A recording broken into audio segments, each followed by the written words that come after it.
Housing for All is the most ambitious housing plan in the history of our state. It sets out over 4 pathways, a series of bold actions that rise to the challenge of the crisis, backed by an unprecedented financial commitment. Day in and day out, as local representatives, we speak to people who have been let down by the housing system in Ireland. People who are struggling to make ends meet while paying extraordinarily high rents. People who have lost all hope of ever owning their own home.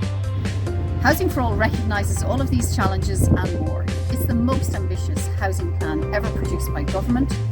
It will see the state take a leading role in the provision of affordable homes to purchase, something that hasn't happened for more than a decade. Over the course of the plan, there will be 90,000 social homes delivered.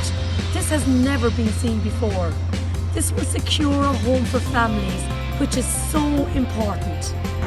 At the sharpest end of the housing crisis are those people experiencing rough sleeping, often moving from one emergency accommodation to another or sleeping on our streets.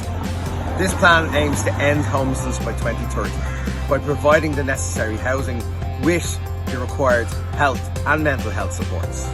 The plan is not just about delivering the necessary homes for private, social and affordable housing.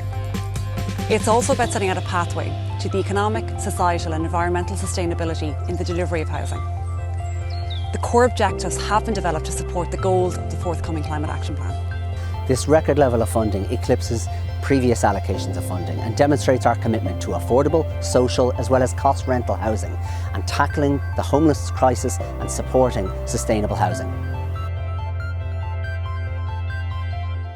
It puts forward a new vision that places home ownership back in the hands of working people, while living up to our best values of looking after those who are unable to secure a roof over their heads.